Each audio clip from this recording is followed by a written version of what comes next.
ଘରରେ ବାଡିରେ କି ଚାଷ ହୋଇଛି ପନିପରିବା ଚାଷୀ ହେଇଛି ନା ଭେଣ୍ଡି ଫଳିଛି ନା ବାଇଗଣ ଫଳିଛି ଏକୁ ମଧ୍ୟ ଆପଣ ଗଣନା କରିବେ। ଇଏ ସବୁ କି ଗଣନା ହଉଛି ମୁଁ ବି କିଛି ବୁଝିପାରୁନି। ସାଢେ ମାନେ କଣ ଆଉ 5 କୋଟି ହେଲାନି କି 1 କୋଟି ବି ବଢିଲା ନାହିଁ। ଯେ ଚାଳ ଘର କରୁଛି ତାର କଣ ସେ ସ୍କୋୟାର ଫୁଟ ଜାଣିଛି କହିଲେ? ଏ ସହର ଯୋଉମାନେ ରହିଲେ ସେମାନେ ଜାଣିଲେ ସ୍କୋୟାର ଫୁଟ କଣ କଣ ନାହିଁ। ଯୋଉମାନେ ଗାଁରେ ରହିଛନ୍ତି ସେମାନେ କଣ ସ୍କୋୟାର ଫୁଟ ର ମୂଲ୍ୟ ବୁଝନ୍ତି। ଜନଗଣନା ଯୋଉ ଭଳି ହବା କଥା ହୁଅ, ପବ୍ଲିକ କୁ ହଇରାଣ କରି ସାଧାରଣ ଲୋକ ଉପରେ ହେକିମାତି ଦେଖାଇ ଜୋର ଦେଖାଇ ତମେ ପ୍ରଶ୍ନ ପଚାରି ପାରିବ କି ନରେନ୍ଦ୍ର ମୋଦିର କେତେଟା ପ୍ରକାର ଅଛି? ବିଜେପି ସରକାର ଆସିଲା ପରଠାରୁ ରୋଜଗାର କଥା କହୁଛି ଦେଶରେ। ଗୋଟେ ଲୋକ ତମକୁ କଣ ଇଏ ମୁଁ କିଛି ଜାଣିପାରୁନି କଣ କରୁଛନ୍ତି, କାହା ପାଇଁ କରୁଛନ୍ତି? ଆପଣ ବାଂଲାଦେଶୀ ରୋହିଙ୍ଗ୍ୟା ବିଦା କରିପାରିବେ କି? ତା ତ ବିଦା କରିପାରୁନା। ତମର ଭୋଟ ବ୍ୟାଙ୍କ ରାଜନୀତି ବର୍ତ୍ତମାନ ବିଜେପି କଲାଣି, କଂଗ୍ରେସ ଭଳି ପୁଞ୍ଜିପତି ଆହୁରି ଗରିବ ଲୋକଙ୍କୁ ଲୁଟିବେ। ସେ ବ୍ୟବସ୍ଥାରୁ ଆପଣ ଦୂରେଇ ରୁହନ୍ତୁ।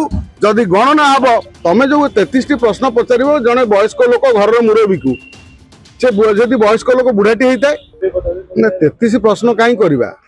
ଆମେ ଆହୁରି ତାକୁ 100ଟି ଖଣ୍ଡ ପ୍ରଶ୍ନ ପଚରା ଯାଉ ଲୋକମାନଙ୍କୁ। 100ଟି ପ୍ରଶ୍ନ ପଚରା ଯାଉ ସିଏ କୋଉଠି ଲାଟ୍ରିନରେ ବାଥରୁମରେ କୋଉଠି ଝାଡା ଫିରୁଛନ୍ତି, କେମିତି ଝାଡା ଫିରୁଛନ୍ତି, ତାଙ୍କ ପେଟର ଭଲ ଅଛି ନା ନାହିଁ, ସେ ତାଙ୍କର କୋଉ ରୋଗ ହେଇଛି, ଏସବୁ କଥା ମଧ୍ୟ ପଚରା ଯାଉ। ତମେ ଆଇନ ଯୋଉ କରୁଛ, ଜନଗଣନା ଯଦି ହେଇଲା ମାନେ 11 ମସିହାରେ ହେଇଥିଲା, ପରେ ଯଦି ଜନଗଣନା ପାଇଁ 21ରେ ତମର କରୋନା ପାଇଁ ବନ୍ଦ ହେଲା, ତାପରେ ବର୍ତ୍ତମାନ ଯଦି କହୁଛ ଜନଗଣନା କରିବ, ଗଣନା କରିବା ପାଇଁ କିଏ ମନା କରିଛି?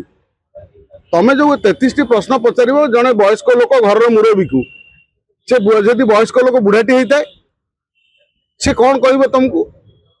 କିଏ କେତେ ଖଣ୍ଡ ଗାଡି ରଖିଛି, କାହାର ଘର କେତେ ସ୍କୋୟାର ଫିଟର ଅଛି, ସେ ଘରେ କୋଉ ଲାଇଟ ଲଗାଉଛି, କୋଉ ଗ୍ୟାସ ୟୁଜ କରୁଛି, ଏ ସବୁ କଥା। ଆଉ ତାର ଝାଡା ପରିସ୍ରା କଥା ବି ଦିଆଯାଉ ନା।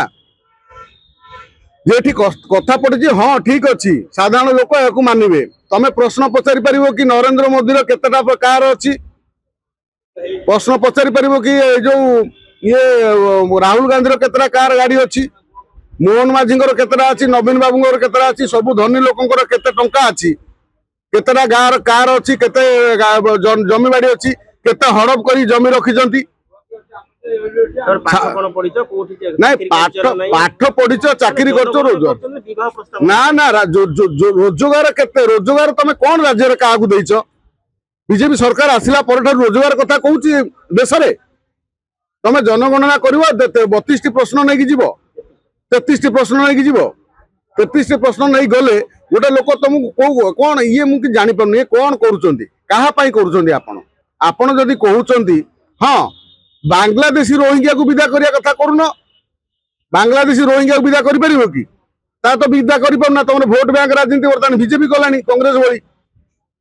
କଂଗ୍ରେସ ସେଭଳି ଯେମିତି ମୁସଲିମ ତୁଷ୍ଟିକରଣ ରାଜନୀତି କରେ, ସେଭଳି ବିଜେପି ବର୍ତ୍ତମାନ ଆରମ୍ଭ କରିଦେଲେଣି। ବର୍ତ୍ତମାନ ସବର୍ଣ୍ଣଙ୍କୁ ଗୋଟେ କାଟେଗୋରିକି ନେଇ ଆଇଲେଣି। ଯୋଉ ଆଇନକୁ SC/ST ଆଇନକୁ ପାଳନ କରିଥିଲା ମାନେ ତିଆରି କରିଥିଲା କଂଗ୍ରେସ, ବର୍ତ୍ତମାନ ସବର୍ଣ୍ଣଙ୍କ ପାଇଁ ବର୍ତ୍ତମାନ ବିଜେପି ସରକାର ସେଭଳି ଗୋଟେ ଆଇନ ଆଣିଛି। ଜନଗଣନା ଦେଶରେ ରାଜ୍ୟରେ ହଉ, ଆମେ ମଧ୍ୟ ସ୍ୱାଗତ କରୁଛୁ। ଜନଗଣନା ଯୋଉ ଭଳି ହବା କଥା ହୁଅ, ପବ୍ଲିକ କୁ ହଇରାଣ କରି ସାଧାରଣ ଲୋକ ଉପରେ ହେକିମାତି ଦେଖାଇ ଜୋର ଦେଖାଇ ତମେ ପତିଆରା ଦେଖାଇ 1000 ଟଙ୍କା ଫାଇନ ନବ, 3 ବର୍ଷ ଜେଲ ପଠେଇବ, ଇଏ ଯୋଉ କାମ କରୁଛ ଇଏ ନା ନା କାହିଁକି କେଜାଣି ଇଏ ତ ମୁଁ କିଛି ବୁଝିପାରୁନି। ଇଏ ମତେ ଭାବୁଛି ଇଂରେଜ ଶାସନ ଚାଲିଲାଣି ଦେଶରେ, ଇଂରେଜ ଶାସନ ବୋଧେ ମୋଦି ସରକାର ଆଣିଛନ୍ତି, ତେଣୁ ଏଇଭଳି କାମ କରୁଛନ୍ତି। ଯେ ଆଇନ ଯଦି ଆଣୁଛନ୍ତି ଆପଣ ଜନଗଣନା, କାହିଁକିନା ଆମର ନବୀନ ବାବୁ ଆଗରୁ 4.5 କୋଟି ଓଡିଆ ଲୋକଙ୍କର ମୁଖ୍ୟମନ୍ତ୍ରୀ ରହିଲେ 24 ବର୍ଷ। 24 ବର୍ଷରେ ଆଉ 4.5 କୋଟିରୁ ମାନେ କଣ ଆଉ 5 କୋଟି ହେଲାନି କି 1 କୋଟି ବି ବଢିଲା ନାହିଁ। ଏବେ ବର୍ତ୍ତମାନ ଯେ ମୋହନ ବାବୁ ବୋଧେ 5 କୋଟିର ମୁଖ୍ୟମନ୍ତ୍ରୀ ହେବେ। 5 କୋଟିର ମୁଖ୍ୟମନ୍ତ୍ରୀ ମୋହନ ମାଝୀ, ଆଗରୁ 4.5 କୋଟିର ଓଡିଆର ମୁଖ୍ୟମନ୍ତ୍ରୀ ଥିଲେ କିଏ? ନବୀନ ବାବୁ। ତେଣୁ ଏଠି କଥା ପଡିଛି ଆମର ଜନସଂଖ୍ୟା ବଢୁଛି ନା କମୁଛି? କୋଉ ଜନସଂଖ୍ୟା? ଆପଣ ଜନସଂଖ୍ୟା ଆଇନ ଆପଣ ଏଇଭଳି ଆଣୁନାହାନ୍ତି। 2 ଜଣ ତ ଆଣିଥିଲେ, ଆପଣ 2ଟି ଛୁଆ ଜନ୍ମ କରିବେ। ସବୁ ହିନ୍ଦୁ ମାନେ 2ଟା ଛୁଆ ଜନ୍ମ କଲେ, ଆଉ ଯୋଉ ଅଲଗା ସମ୍ପ୍ରଦାୟ ତ ସେ ତାକୁ ପାଳନ କଲେନି 2ଟି। ତାଙ୍କର ଯିଏ ଯେତେ ଜନ୍ମ କରିପାରିବ, ବୁଢା ବୁଢୀ ହେଲା ପର୍ଯ୍ୟନ୍ତ କରୁଛନ୍ତି, କାହିଁ ତାଙ୍କ ଉପରେ ଲଗାମ ନାହିଁ? ଯେତେବେଳେ ଆମେ ଗୋଟେ ପରିବାର 2ଟି ଛୁଆ ଜନ୍ମ କରୁଛୁ, ଆମେ 15 କେଜି ରାସନ ପାଉଛୁ, 20 କେଜି ପାଉଛୁ ଚାଉଳ, ସେମାନଙ୍କର 10ଟା ଛୁଆ ଜନ୍ମ ହଉଛନ୍ତି, 10 ପଞ୍ଚା 50 କେଜି ଚାଉଳ ପାଉଛନ୍ତି। ସର୍ବାଧିକ ଚାଉଳ କିଏ ନଉଛି ସେଠି? ଜନଗଣନାର କାମ କଣ? ଜନଗଣନା ଆପଣ ଦେଖନ୍ତୁ ଲୋକ ଆପଣଙ୍କର କେତେ ଅଛନ୍ତି, ଘରରେ ବାଡିରେ କି ଚାଷ ହେଇଛି, ପନିପରିବା ଚାଷୀ ହେଇଛି ନା, ଭେଣ୍ଡି ଫଳିଛି ନା, ବାଇଗଣ ଫଳିଛି, ଏକୁ ମଧ୍ୟ ଆପଣ ଗଣନା କରିବେ। ଇଏ ସବୁ କି ଗଣନା ହଉଛି ମୁଁ ବି କିଛି ବୁଝିପାରୁନି। ଜାଗା ଗୋଟେ ଗରିବ ଲୋକଟେ କେତେ ସ୍କୋୟାର ଫୁଟର ଘର କରିଛି, ଯେ ଚାଳ ଘର କରିଛି, ତାର କଣ ସେ ସ୍କୋୟାର ଫୁଟ ଜାଣିଛି କହିଲେ? ଏ ସହର ଯୋଉମାନେ ରହିଲେ ସେମାନେ ଜାଣିଲେ ସ୍କୋୟାର ଫୁଟ କଣ କଣ ନାହିଁ।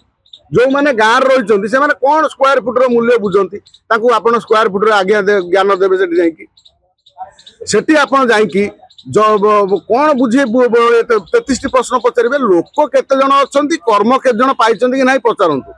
ଆପଣ ପଚାରୁନାହାନ୍ତି। ବର୍ତ୍ତମାନ 50% ବେକାର ଯୁବକ ଆପଣ ବାହାରିବେ, ଯୋଉମାନେ କାମ ଧନ୍ଦା କରୁନାହାନ୍ତି, କୋଡିଆ ମାଦଳ ହେଇକି ବୁଲୁଛନ୍ତି।